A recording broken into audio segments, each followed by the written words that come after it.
time for another podcast by George. Straight talk, straight from the heartland, that'll have you saying, "By George, I think he's got it." Now, here's George.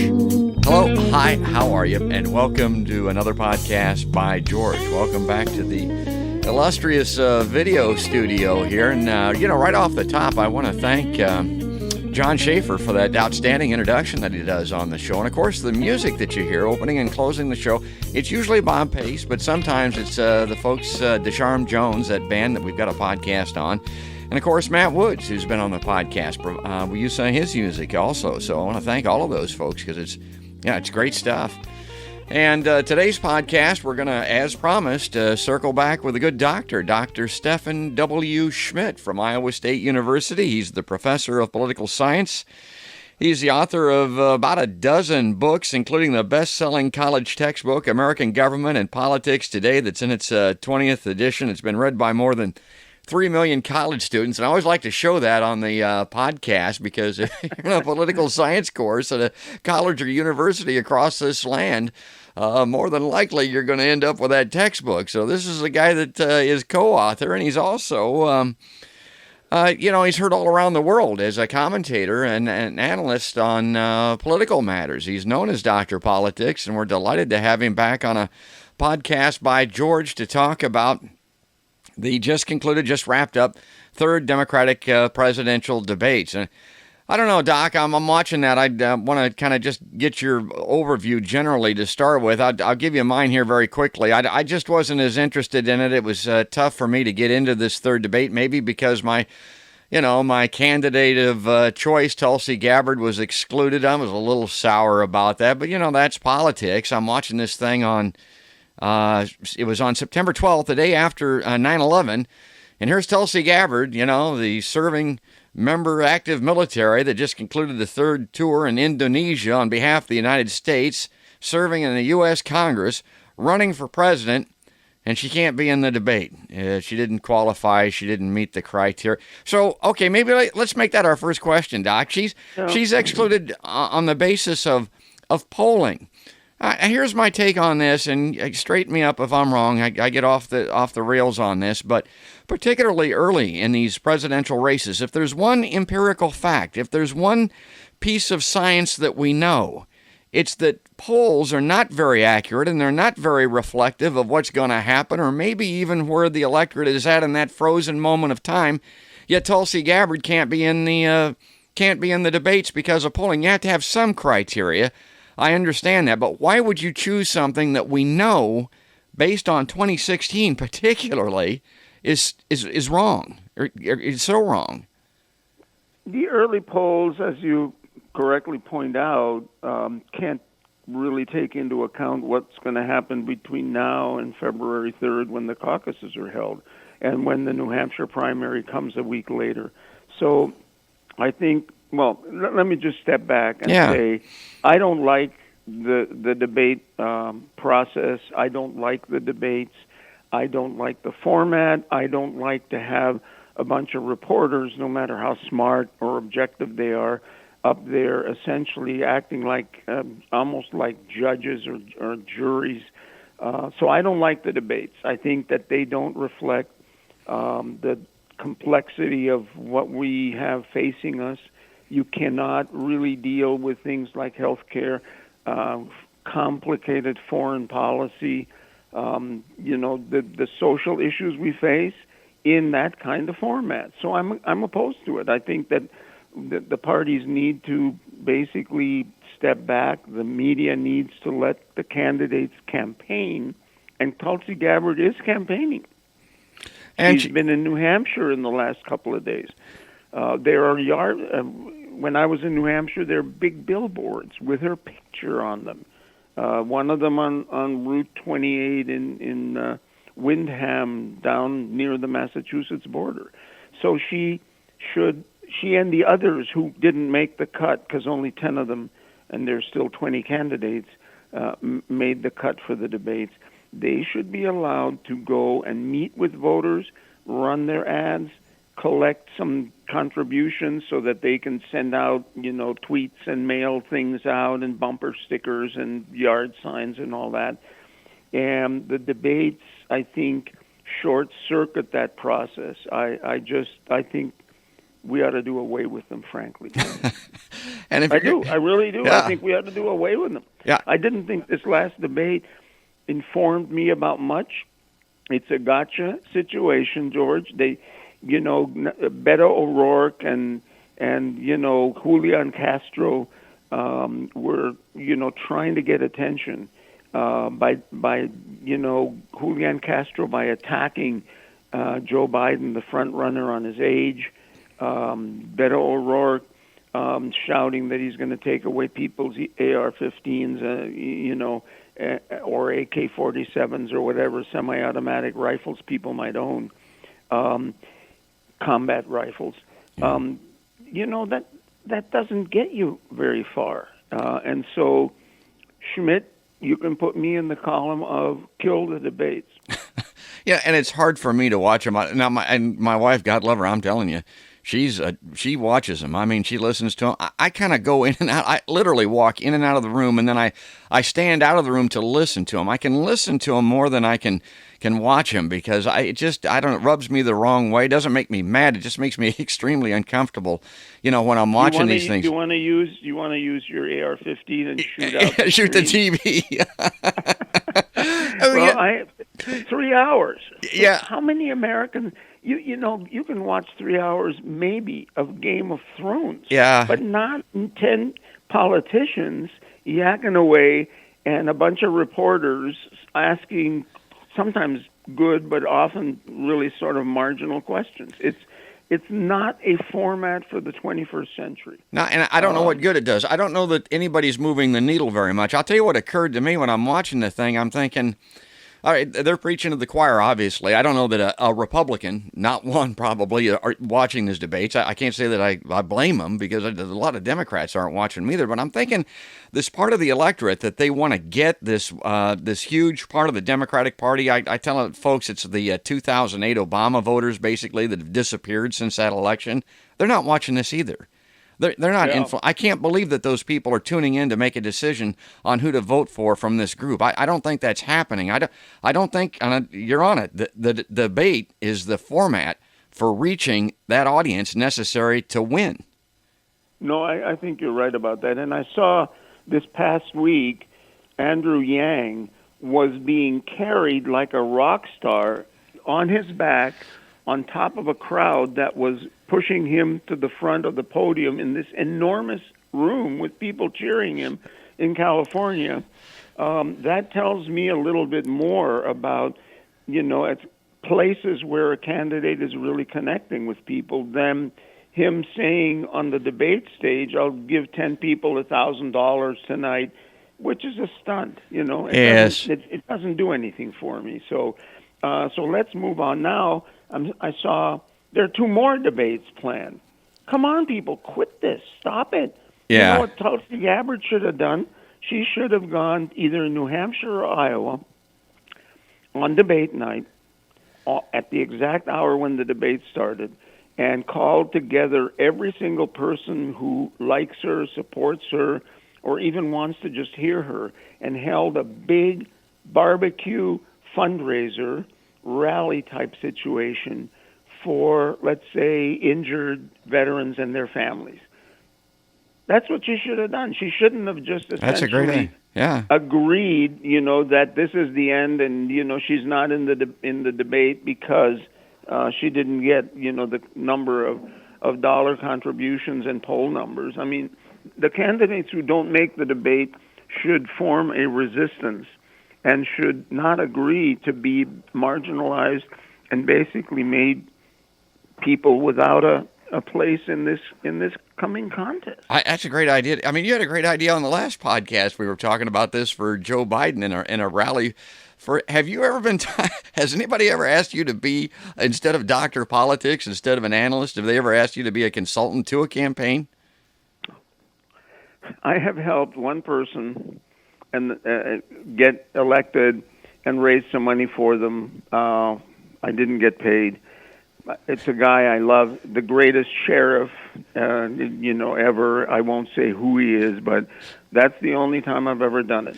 I'm still a professor, and I work very hard. I'm doing research right now on this Lucan endowed professorship.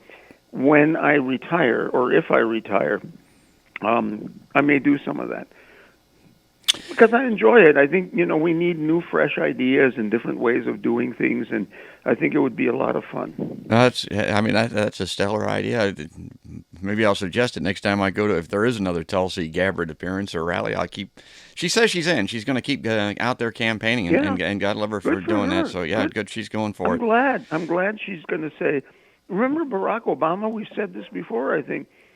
Obama had to campaign all the way to Puerto Rico and Guam in the summer, before he had enough delegates to get the nomination. Yeah. He didn't drop out because Hillary Clinton was the coronation of the candidate by the Democratic Party and had got huge numbers of delegates in big states.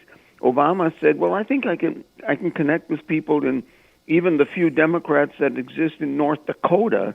And he campaigned literally everywhere and collected enough delegates, and that was a smart thing to do. And I think the current candidates who are running and not making the debates, they should stay in there, and they should continue to try and connect with people. And maybe they can go to the convention with enough delegates so that they can negotiate, policy positions in the platform, and also maybe negotiate a cabinet position or an ambassadorship or something for the candidate who becomes the presidential candidate. Yeah. I think they should try to collect delegates. The Democrats, and I know your listeners are smart, and I apologize if I sound like I'm lecturing to them. They know this, but the Democratic Party allocates its delegates by proportional representation. So if you win, in Texas, you don't get all the delegates. They're proportioned out by the percentage of the vote in the primary, or in some caucuses, the caucuses. And so, you can collect a lot of delegates by just hanging in there. Well, excellent point. Excellent analysis as usual, and also consultation for a Okay, here's a consult for you for a presidential candidate, Bernie Sanders. If I was working for Bernie a couple of days before these debates, give him some time off. Bernie's a yeller, as you know. He's a shouter. I mean, his voice was gone. I mean, he'd blown his voice out by the time of this debate, and, he'd been appearing on every stump that he could, shouting as he does, and by the time the television debate, the big moment shows up, the dude can't hardly croak. Honest to God, folks, give Bernie a day off next time before the debate, because that didn't play very well. People that are tuning in, and maybe they're concerned about the age of Biden, they're concerned about the age of Bernie, and then here's Bernie having a difficult time being heard. I was kind of shocked by that, actually. I thought, oh, my God, didn't they think ahead at all? Yeah, it didn't really come across, very well. The thing I was wondering is, opera singers and other entertainers, they have that problem.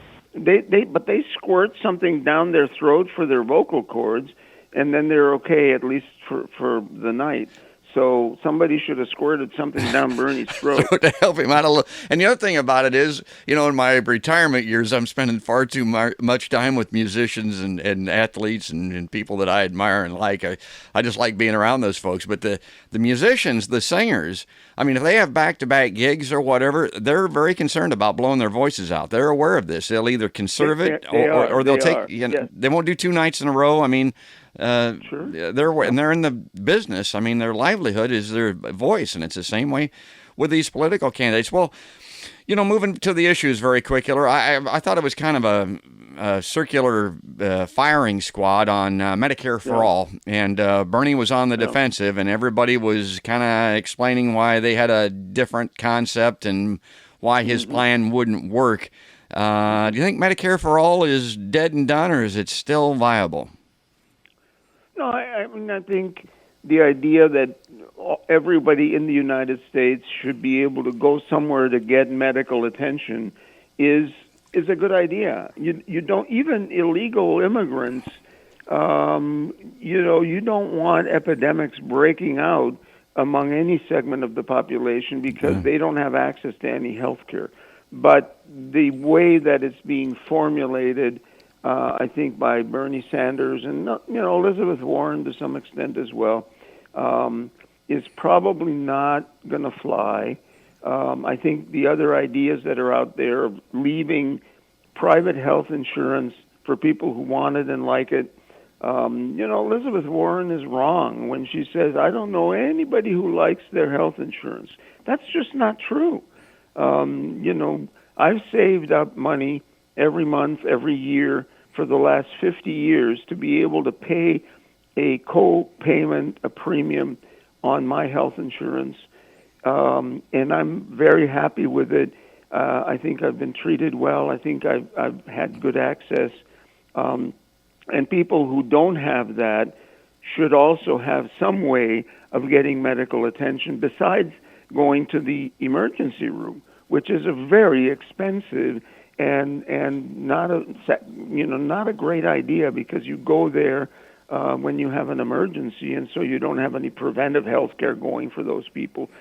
So no, I think Medicare for all is probably, as you said, kind of not going to be the campaign theme for whoever gets the nomination, because the support for it, isn't as strong as you might think. I get a little frustrated whenever the conversation turns to Medicare for all, because here's the way that I get at it. And again, I'm not the brightest bulb in the box, but I'm looking at this and I'm thinking the way that Medicare for all works is it's an insurance pool. I mean, that's the way that insurance works. If Medicare for all is going to work, everybody's got to be in. I mean, mandated or whatever. Maybe that people like to have a choice, or maybe that's not. But there are a lot of things in this world, in this life, that you have to do, that you have to participate in. Because if you don't, only the sick people, the people that are using the benefits, will be in the Medicare for all portion. The healthy people will gravitate to the lower cost private insurance, and then once they get sick, because the private insurers will deny benefits and raise premiums on people once they become sick and start using them, they'll go on to the Medicare for all side, and the math just doesn't work. That you can't keep part of the revenue in the private insurance sector, or Medicare for all, the pool, won't work for those people or for the country. Right or not? Yeah, life is difficult. Health insurance is complicated. Oops, somebody said that before. Yeah. And the truth of the matter is that the countries that have socialist or socialized health care, they provide, services to everyone. But if you go to Canada or you go to other countries like that, the services often are the marginal stuff that's free.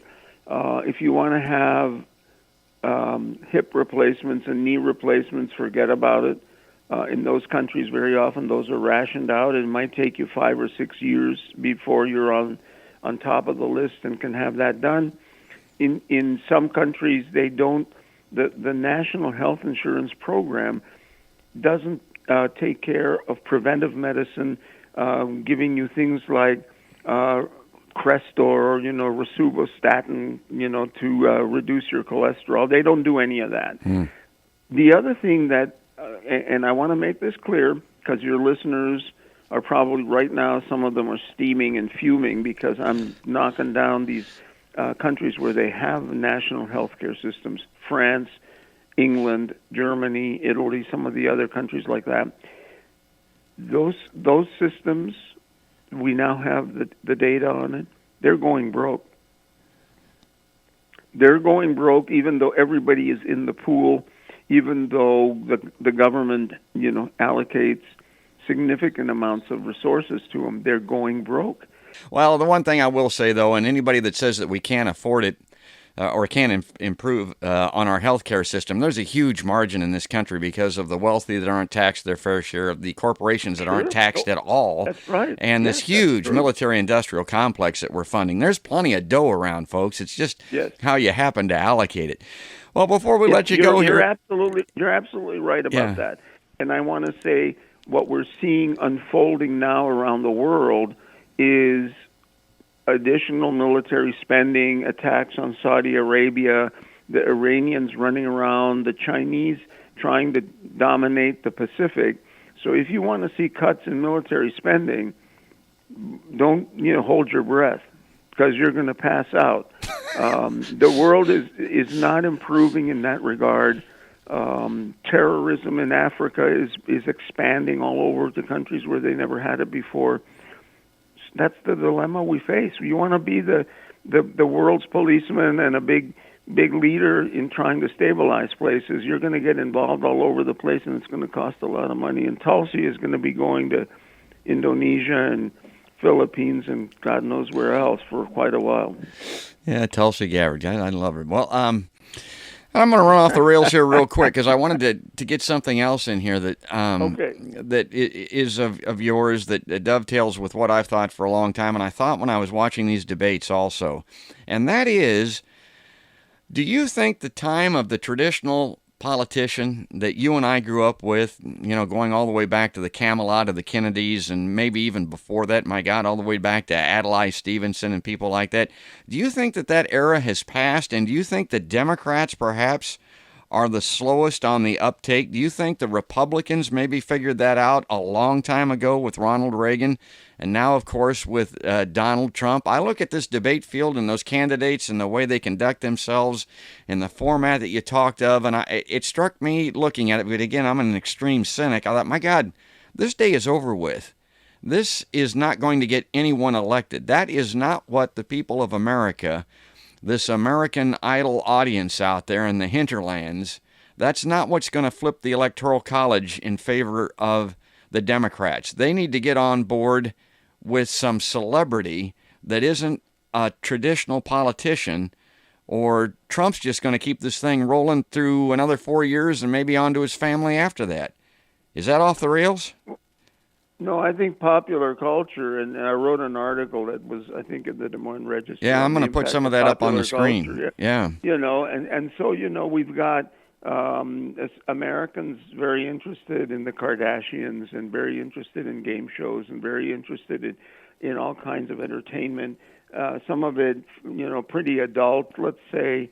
And so I think the politicians come across as not very interesting. I don't know who ever watches a debate for 3 hours. I don't think there's anybody really. My God, no. Because I didn't find it very, very interesting. And it may be that people will want someone who is a better communicator. On the other hand, you got to remember President Trump's record of achievements so far isn't really great. The rocket man hasn't given up his rockets, and Iran is not respecting the United States the way they should. The economy is doing well partly because we injected a massive amount of money into the economy, government money, government spending because of tax cuts and military spending and other things. But there's concern that he hasn't actually accomplished a lot, that his relationships with other countries are not really what we want. Other countries are laughing at us. The United States is losing a huge amount of prestige around the world. And so, yes, he's compelling and entertaining, and the news media and you and I basically can't help but talk about President Trump. But I'm wondering if, in the end, even by November of next year, people are not going to say, well, he doesn't know how to run a country. He barely knew how to run a business, and now he's running a country, and he's running it just about as well as he's run his, real estate enterprise, his casinos, which always looking for a bankruptcy judge. Yeah. Okay. Yeah. So I guess I'm not ready yet to say that people would like to have entertainers elected or celebrities elected because the outcome of that, we don't know yet, but the outcome of that is probably not going to be really great. What we need is politicians who are not so traditional and so conventional and not so interconnected with each other that give us more of a sense of, let's say, confidence in their leadership. That's what we need. And I don't know if there are people like that up there in this debate. I mean, Elizabeth Warren did a great job in the debate. She came across as really dynamic. She has positions on every policy. In a way, she's not a tradition. She's a professor. She's not a traditional politician. And Andrew Yang, as you said, he's a tech guy. He's not a conventional politician. He's no dummy, that's for sure. Yeah. And he's no dummy. It's hard to break into the club of politicians. It's hard to break into the Democratic National Party and have them back you if you come from left field or right field, out from nowhere, and don't have the connections in the party. Donald Trump managed to do it in a spectacular way because he is P.T. Barnum. I mean, he's basically the guy who invented the circus, and his idea is a sucker is born every day, and I'm going to sell that sucker whatever it is I'm selling. But I don't know if more than one Donald Trump is going to actually work, because I think the end result isn't going to be great. Well, we'll see. I mean, the time is nigh, because I was reminded of that with Castro's criticism of Biden, and Buttigieg jumped in there and said, well, this is America is sick of this. This is why America doesn't like politics and politicians. And I was sitting there. Yes. This was one of the times when I'd walked into the room and I thought, wait a minute, America just elected Donald Trump. Are they really that? I mean, honest to God, this may be what they wanted. This seems to be working, at least in the short term, maybe till 2020. But it sure worked in 2016. So, but it only worked for a chunk of America. Enough on that electoral map. You're right. It lost in the popular vote. Yeah. Exactly. I mean, Hillary Clinton got she won. Yeah. The popular vote, and there couldn't be any more conventional politician than Hillary Clinton, and she won the election with the popular vote. So I'm not ready yet to say that Oprah Winfrey or somebody like that, will be running in the future. I'm not ready to say it yet. Yeah. Okay. Well, great. I'm kind of glad of it, to tell you the truth. I like the intellectual side of it, but I think some people just look at it and think it's the same old crap, and so they went for the alternate crap in 2016, and so we got crap. But that's the way politics is. Yeah. Really. Cycle. We have done surveys. Political scientists have done surveys, and people choose the least bad of the two choices in presidential elections.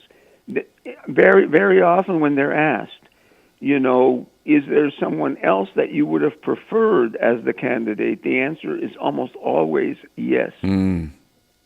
Almost always yes. Well, that's great. I'll give you the last word. Honest to God, Doc, I love having you on the show. Is there anything that you wanted to talk about as far as the debates or the campaign is concerned that we didn't get to, or is that enough for this show? Well, no. I mean, I think with the campaign right now, the big question is, has President Trump basically steered a foreign policy course with Bolton or whoever has been in the White House directing foreign policy that has stabilized any part of the world? And I think that question was answered just in the last 24 hours with the attack against the Saudi Arabian oil fields, which now raise horrendous questions about the stability of the Middle East. Iran has not respected President Trump at all. And as you know, the Iranian rampage throughout the Middle East is practically uncontrolled. And so my question is going to be, is foreign policy for once going to be a huge issue on who we select as the candidate, or the Democrats select as the candidate, and who we vote for in November? Because it could be that by November, our oil prices are back up to $6 a gallon because Saudi Arabia produces an enormous percentage of the oil that maintains the stability of the oil markets. North Korea is still testing rockets I think foreign policy is going to be more important, and I don't see any of the candidates up there, including Joe Biden, actually, who, and certainly not Yang, and certainly not Pete Buttigieg, Mayor Pete, who have a clear and strong position on foreign policy. I don't see them, and I think that might come up. Might be the subject of the next debate overall. I kind of thought it was Medicare for all this time, and maybe next time it'll be foreign policy, and maybe it'll be why they're having it. We'll see. That's a good warning. And maybe it'll be a better debate. Yeah, well, couldn't be much worse, I don't think. Anyway, that's it. I want to thank the doc again for coming on the show. I want to thank everybody for listening, and encourage them to check us out, like us on Facebook, follow us on Twitter, and see us on YouTube. And the video podcasts are working out well. I hope that you enjoy those. And stand by. We'll have the doc back on here certainly before this next debate. Next time there's political news in the news, it'll be right here on another podcast by George.